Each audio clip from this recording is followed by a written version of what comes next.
রাসূল পাক সাল্লাল্লাহু আলাইহি ওয়াসাল্লামের জন্মের দিন সুবহে সাদিকের সময় বিবি আমেনা তার ঘরের মধ্যে সম্পূর্ণ একা ছিলেন। এমন সময় হঠাৎ তিনি আকাশের দিক থেকে বিকটের আওয়াজ শুনতে পেলেন। আওয়াজ শোনা মাত্রই তিনি অত্যন্ত ভীতসন্ত্রস্ত হয়ে পড়লেন। কিছুক্ষণ পর তিনি দেখতে পেলেন যে মোরগের আকৃতির একটি পাখি তার ঘরের মধ্যে প্রবেশ করছে।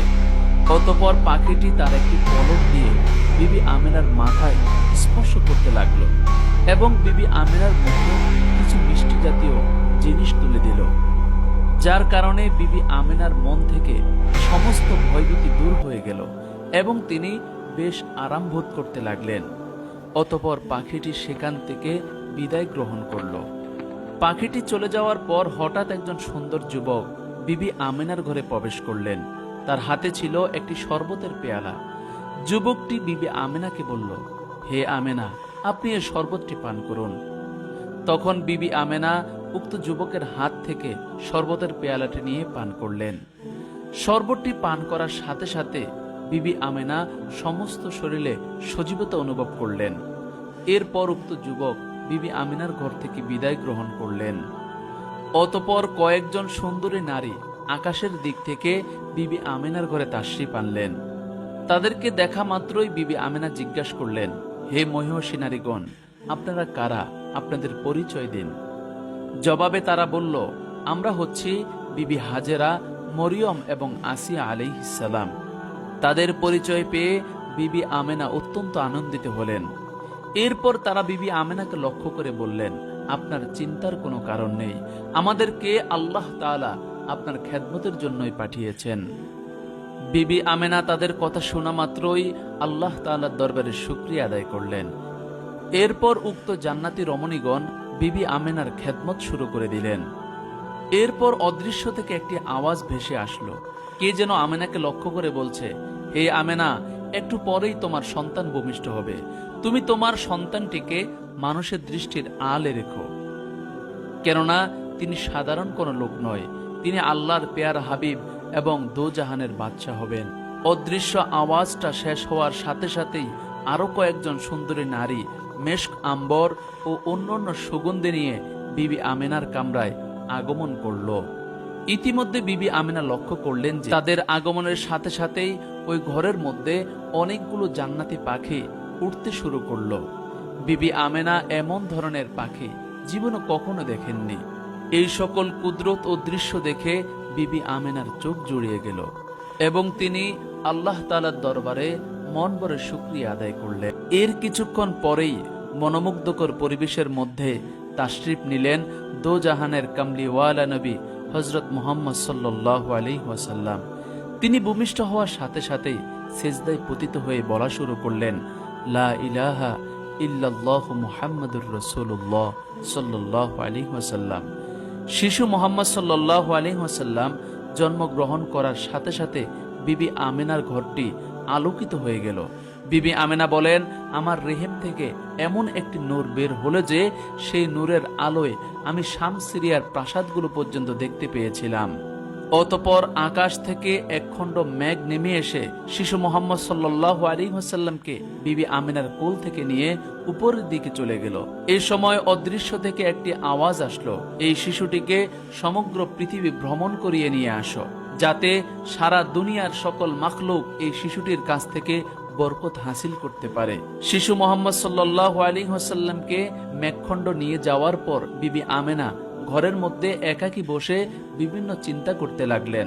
ঠিক এমন সময় কিছুক্ষণ পরেই মেঘখণ্ডটি আবার শিশু মুহাম্মদ সাল্লাল্লাহু আলাইহি ওয়াসাল্লামকে বিবি আমেনার ঘরে পুনরায় নিয়ে আসলেন এবং বিবি আমেনার কোলে শিশু মুহাম্মদ সাল্লাল্লাহু আলাইহি ওয়াসাল্লামকে ফিরিয়ে দিয়ে মেঘখণ্ডটি সেখান থেকে বিদায় গ্রহণ করলেন। এরপর বিবি আমেনার ঘরে তিনজন জান্নাতি সুদর্শন যুবক প্রবেশ করল, যাদের একজনের হাতে ছিল স্বর্ণের একটি পানির কলসি, দ্বিতীয় জনের হাতে ছিল একটি জান্নাতি আংটি এবং তৃতীয় জনের হাতে ছিল একটি রেশমি কাপড়ের টুকরা। প্রথম ব্যক্তি বিবি আমেনার কোল থেকে শিশু মুহাম্মদ সাল্লাল্লাহু আলাইহি ওয়াসাল্লামকে নিয়ে সুন্দরভাবে গোসল করিয়ে দিলেন। অতঃপর দ্বিতীয় ব্যক্তি তার হাতে থাকা জান্নাতি আংটি দ্বারা শিশু মুহাম্মদ সাল্লাল্লাহু আলাইহি ওয়াসাল্লামের দুই কাঁধের মাঝে মোহরে নবুয়ত দ্বারা সিল দিয়ে দিলেন এবং তৃতীয় ব্যক্তি শিশু মোহাম্মদ সাল্লাল্লাহু আলাইহি ওয়াসাল্লামকে উক্ত রেশমি কাপড় দ্বারা পেঁচিয়ে দিলেন এবং পুনরায় তাকে বিবি আমেনার কোলে অর্পণ করলেন।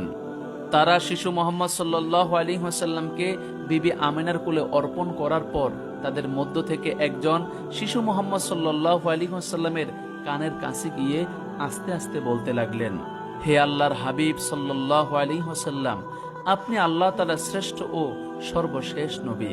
যে আপনার উপর ঈমান আনবে সে দুনিয়া ও আখিরাতে উভয় জাহানে কল্যাণ ও মুক্তি লাভ করবে। পক্ষান্তরে যে আপনার বিরোধিতা করবে সে চিরস্থায়ী জাহান্নামী হয়ে যাবে। এই কথাগুলো বলার পর উক্ত যুবকগণ বিবি আমিনার ঘর থেকে বিদায় গ্রহণ করলেন। এদিকে হযরত মুহাম্মদ সাল্লাল্লাহু আলাইহি ওয়াসাল্লামের দাদা আব্দুল মুত্তালিব তার ঘরের মধ্যেই বসা ছিলেন। হঠাৎ তিনি একটি উঁচু আওয়াজ শুনতে পেলেন। আওয়াজ শোনার পরেই তিনি ঘর থেকে বাইরে বের হয়ে আসলেন এবং আকাশের দিকে তাকিয়ে দেখলেন যে ফেরেশতাগণ আল্লাহ তাআলার তাসবিহ পাঠ করছেন এবং আশপাশে যত মূর্তি ছিল সকল মূর্তিগুলো জমিনে লুটিয়ে পড়ে গড়াগড়ি খাচ্ছে। এই অবস্থা দেখে আব্দুল মুত্তালিব অত্যন্ত চিন্তিত হয়ে পড়লেন। ঠিক এমন সময় সে আকাশ থেকে একটি গায়েবী আওয়াজ শুনতে পেলেন। কে যেন বলছিল, হে দুনিয়াবাসী, এইমাত্র আল্লাহ তাআলার আখির নবী দুনিয়াতে তাশরিফ নিয়েছেন, যার কারণে পৃথিবীতে এমন অলৌকিক ঘটনা দেখা যাচ্ছে। এই আওয়াজ শোনার পর আব্দুল মুত্তালিব খানায় কাবার উদ্দেশ্যে রওনা করলেন এবং খানায় কাবার কাছে গিয়ে দেখলেন যে খানায় কাবা থরথর করে কাঁপছে। আব্দুল মুত্তালিব আবারও ভীত সন্ত্রস্ত হয়ে পড়লেন।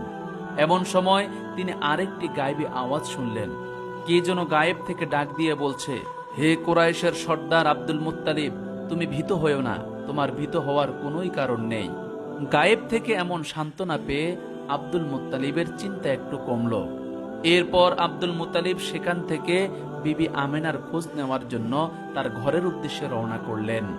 তিনি আমেনার ঘরের কাছে গিয়ে দেখতে পেলেন যে কতগুলো সুন্দর পাখি আমেনার ঘরের চারপাশে ঘোরাঘুরি করছে এবং একখণ্ড মেঘমালা বিবি আমেনার ঘরের উপর ছায়াদান করছে।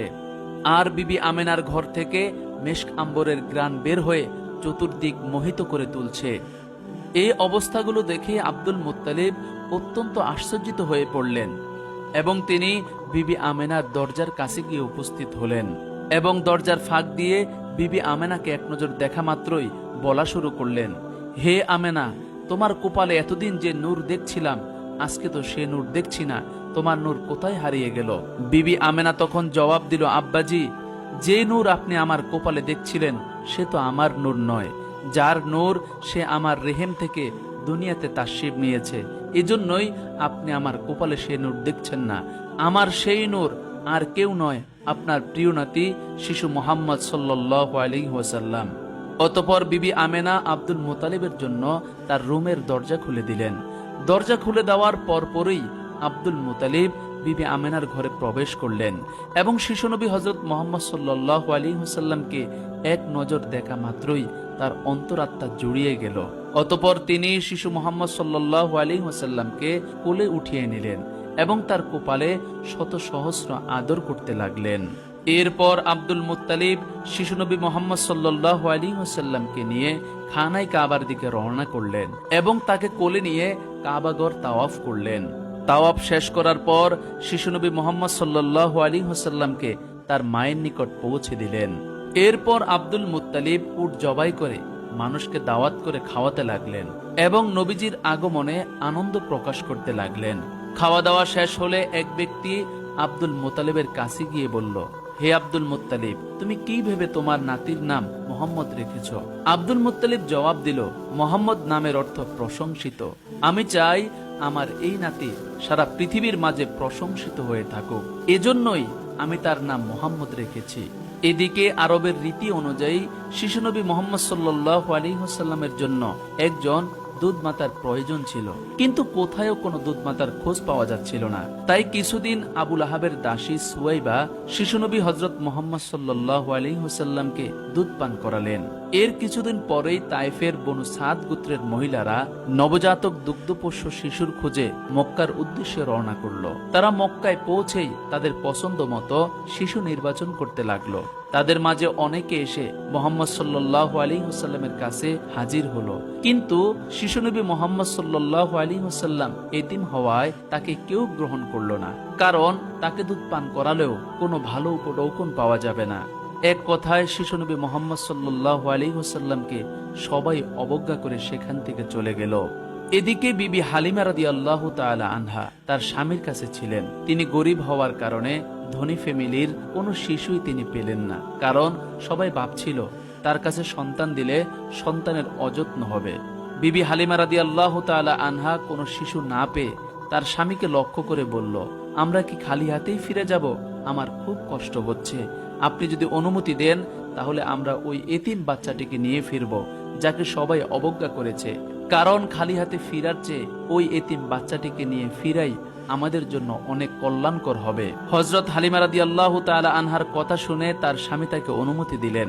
স্বামীর অনুমতি পাওয়া মাত্রই হযরত হালিমা রাদিয়াল্লাহু তাআলা আনহা বিবি আমেনার নিকট আগমন করলেন এবং বিবি আমেনাকে লক্ষ্য করে বললেন, আপনার যদি ইচ্ছা থাকে তাহলে আমি আপনার বাচ্চাটিকে নিতে চাই এবং পরম যত্নে আমার দুগ্ধ পান করাতে চাই। তার আবেগময় কথা শুনে বিবি আমেনা অত্যন্ত খুশি হলেন এবং সন্তানের জন্য দাত্রীমাতা খুঁজে পাওয়ায় আল্লাহ তাআলার দরবারে শুকরিয়া আদায় করলেন। অতঃপর বিবি আমেনার কাছ থেকে হযরত হালিমা রাদিয়াল্লাহু তাআলা আনহা শিশু মুহাম্মদ সাল্লাল্লাহু আলাইহি ওয়াসাল্লামকে নিজের কোলে তুলে নিলেন এবং তাকে দুধ পান করাতে লাগলেন। হযরত হালিমা রাদিয়াল্লাহু তাআলা আনহা বলেন, শিশু মুহাম্মদ সাল্লাল্লাহু আলাইহি ওয়াসাল্লামকে দুধ পান করানোর আগে আমার স্তনে নামে মাত্র দুধ ছিল, কিন্তু তাকে কোলে নেওয়ার সাথে সাথে তার বরকতে আমার দুই স্তন দুধে পরিপূর্ণ হয়ে গেল। অতঃপর হযরত হালিমা রাদিয়াল্লাহু তাআলা আনহা শিশু মুহাম্মদ সাল্লাল্লাহু আলাইহি ওয়াসাল্লামকে নিয়ে বিবি আমেনার কাছ থেকে বিদায় নিয়ে তাঁবুর উদ্দেশ্যে রওনা করলেন। তারা তাদের তাঁবুর কাছে পৌঁছে আশ্চর্য হয়ে গেলেন, কারণ তাদের তাঁবুর সামনেই ছিল তাদের দুর্বল উটনীটি। শিশু নবী মুহাম্মদ সাল্লাল্লাহু আলাইহি ওয়াসাল্লামকে কোলে তুলে নিয়ে তাঁবুর কাছে আসতেই তারা দেখতে পেল যে তাদের দুর্বল উটনীটি সতেজ ও সবল হয়ে দাঁড়িয়ে রয়েছে এবং তার দুধ টপকে টপকে পড়ছে। অথচ ইতিপূর্বে উটনীটির দুধ নামে মাত্র ছিল, যার দ্বারা তারা তৃপ্তি সহকারে পান করতে পারত না। হযরত হালিমা রাদিয়াল্লাহু তাআলা আনহা তিনি বলেন, মুহাম্মদ সাল্লাল্লাহু আলাইহি ওয়াসাল্লামের বরকতে আমাদের উক্ত উটনীটি এতই দুধ দিল যে আমরা উদর পূর্ণ করে সকলেই পান করলাম, তারপরেও দুধ বাকি ছিল। সুবহানাল্লাহ। এই সকল কুদরতি নিদর্শন দেখে বিবি হালিমার স্বামী তাকে লক্ষ্য করে বলল, হালিমা, আমার মনে হয় এই শিশুটি অত্যন্ত বরকতময়, যার কারণে তাকে আমরা গ্রহণ করার পর থেকেই আমাদের রিজিকের মধ্যে আল্লাহ তাআলা বরকত দান করেছেন। সুবহানাল্লাহ। অতঃপর তারা কাফেলার সাথে তায়েফের উদ্দেশ্যে রওনা করলেন, কিন্তু হালিমার গাদাটি সকলের আগে আগে হেঁটে চলতে শুরু করলো। তা দেখে কাফেলার সাথীরা বলল, আরে এ তো সেই গাদাটি যাতে চড়ে হালিমা এসেছিল। আসার সময় গাদাটি তো ভালো করে হাঁটতেই পারছিল না, এখন কি এমন হলো যে গাদাটি আমাদেরকে পিছনে ফেলে সবার আগেই চলে যাচ্ছে? হালিমা তাদের কথা শুনলেন, কিন্তু কোনোই জবাব দিলেন না। তিনি তায়েফের উদ্দেশ্যে সামনে অগ্রসর হতে লাগলেন। অতঃপর চলতে চলতে হালিমা বাড়িতে পৌঁছে দেখলেন আল্লাহ তাআলার অনুগ্রহে বাড়ির সকল ছাগলের পাল এবং পোষা প্রাণীরা মোটা তাজা হয়ে উঠছে এবং দুধ দোহনকারী পশুগুলোর ওলান দুধে পরিপূর্ণ হয়ে আছে। এসব দেখে হালিমার মন সম্পূর্ণ জুড়িয়ে গেল। তিনি আল্লাহ তাআলার শুকরিয়া আদায় করলেন। এরপর হালিমার গৃহে শিশু নবী মুহাম্মদ সাল্লাল্লাহু আলাইহি ওয়াসাল্লাম পরম যত্নের সাথে 2 বৎসর পর্যন্ত দুধ পান করলেন। এই সময়ের মধ্যে হালিমার মেয়ে সাইমাই শিশু নবী মুহাম্মদ সাল্লাল্লাহু আলাইহি ওয়াসাল্লামকে সকল ধরনের সেবা যত্ন করতেন, এমনকি বিকেল বেলা তাকে নিয়ে ঘুরে বেড়াতে বের হতেন। এভাবে দেখতে দেখতে দুধ খাওয়ার দিন শেষ হয়ে যাওয়ার পর হালিমা শিশু নবী মুহাম্মদ সাল্লাল্লাহু আলাইহি ওয়াসাল্লামকে দায়িত্বের খাতিরে মা আমিনার কাছে নিয়ে আসলেন। যদিও মুহাম্মদ সাল্লাল্লাহু আলাইহি ওয়াসাল্লামকে ছাড়তে তার মন মোটেও চাচ্ছিল না, কিন্তু করার তো কিছুই ছিল না। হালিমা মক্কায় এসে দেখলেন যে মক্কায় মহামারী চলছে এবং মক্কার আবহাওয়া খুবই খারাপ যাচ্ছে। এই অবস্থা দেখে হালিমা বিবি আমেনাকে লক্ষ্য করে বললেন, প্রিয় বোন, আমার ভয় হচ্ছে মক্কার এই খারাপ আবহাওয়ায় মোহাম্মদকে রেখে দিলে তার কোনো ক্ষয়ক্ষতি হতে পারে। সে কথা বিবেচনা করে আমি আপনার নিকট একটি অনুরোধ করতে চাই। যদি আপনার অনুমতি থাকে তাহলে মোহাম্মদকে আমার কাছে আরো কিছুদিন রাখতে চাই। মক্কার আবহাওয়া ভালো হলেই আমি তাকে আপনার কাছে পৌঁছে দেব। বিবি হালিমা বারবার অনুরোধ করার কারণে মা আমিনা রাজি হয়ে গেলেন এবং বিবি হালিমার কাছেই তাকে আবার সুপর্দ করলেন। শিশু মোহাম্মদ সাল্লাল্লাহু আলাইহি ওয়াসাল্লামকে নিজের কাছে আরো কিছুদিন রাখা যাবে এমন অনুমতি পেয়ে বিবি হালিমা অত্যন্ত খুশি হলেন। এরপর হালিমা তাকে তার বাসায় নিয়ে গেলেন এবং পরম যত্নে আদর স্নেহ করে আগলে রাখতে লাগলেন। একদা শিশু নবী মোহাম্মদ সাল্লাল্লাহু আলাইহি ওয়াসাল্লাম তার দুধ ভাই আব্দুল্লাহর সাথে মাঠে খেলাধুলা করছিলেন। তখন হঠাৎ কয়েকজন ফেরেশতা মোহাম্মদ সাল্লাল্লাহু আলাইহি ওয়াসাল্লামের নিকট আগমন করলো এবং তাকে চিৎ করে শুইয়ে দিল। অতঃপর তার বুক চিরে সেখান থেকে তার হৃৎপিণ্ডটি বের করে জমজমের পানি দিয়ে ধুয়ে তা পুনরায় জায়গা মতো স্থাপন করে দিল। এই দৃশ্য দেখে দুধ ভাই আব্দুল্লাহ অনেক ভয় পেয়ে গেল এবং সে দৌড়ে হালিমার কাছে এসে বলল, আম্মাজান, ভাইকে কারা যেন হত্যা করে ফেলেছে। আব্দুল্লাহর মুখে এই কথা শোনা মাত্রই বিবি হালিমার মাথার উপর যেন আকাশ ভেঙে পড়ল। সে আর কাল বিলম্ব না করে দৌড়ে মাঠে গিয়ে উপস্থিত হলো। লক্ষ্য করে দেখলো শিশু নবী মোহাম্মদ সাল্লাল্লাহু আলাইহি ওয়াসাল্লাম ভয় বিপন্ন অবস্থায় এক কোণে একটি পাথরের উপর বসা রয়েছেন। হালিমা তার কাছে গিয়ে জিজ্ঞেস করলো, বাবা, তোমার কি হয়েছে? আমার নিকট খুলে বলো, কোনো ভয় পাবে না। শিশু নবী মোহাম্মদ সাল্লাল্লাহু আলাইহি ওয়াসাল্লাম তারপরেও ভয়ে ভয়ে সবকিছু খুলে তার নিকট বর্ণনা করলেন। সকল বর্ণনা শুনে বিবি হালিমা সে নিজেও ভয় পেয়ে গেলেন। এরপর হালিমা তাকে তার বাসায় নিয়ে গেলেন। এরপর থেকে বিবি হালিমা সব সময় আতঙ্কিত হয়ে থাকতেন, কেউ না জানে শিশু মোহাম্মদ সাল্লাল্লাহু আলাইহি ওয়াসাল্লামের কোনো ক্ষতি করে ফেলে। অতঃপর হালিমা রাদিয়াল্লাহু তাআলা আনহা পরিস্থিতি বিবেচনা করে বাধ্য হয়েই শিশু মোহাম্মদ সাল্লাল্লাহু আলাইহি ওয়াসাল্লামকে আমেনার কাছে ফিরিয়ে দিলেন। তখন নবীজির বয়স ছিল মাত্র 5 বছর। এরপর থেকে শিশু নবী মোহাম্মদ সাল্লাল্লাহু আলাইহি ওয়াসাল্লাম তার দাদা আব্দুল মুত্তালিব এবং মা আমেনার ভালোবাসায় বড় হতে লাগলেন। প্রিয় দর্শক, আজকের ভিডিওটি এখানে শেষ করতে চাচ্ছি। এই ভিডিওতে আমরা নবীজি সাল্লাল্লাহু আলাইহি ওয়াসাল্লামের জন্ম এবং শৈশবকালকে তুলে ধরেছি। আপনাদের সাপোর্ট থাকলে আগামীতে নবীজির জীবনের আরো বিভিন্ন অংশ তুলে ধরব ইনশাআল্লাহ। আজকের ভিডিওটি আপনাদের কেমন লাগলো অবশ্যই কমেন্টের মাধ্যমে জানিয়ে দিবেন এবং আমাদের ভিডিওগুলো সুন্দর লাগলে সাবস্ক্রাইব করে অবশ্যই আমাদের পাশে থাকবেন। আগামী ভিডিওটি দেখার আমন্ত্রণ জানিয়ে আজকের মতো এখানে শেষ করছি। আসসালামু আলাইকুম ওয়া রাহমাতুল্লাহি ওয়া বারাকাতুহু।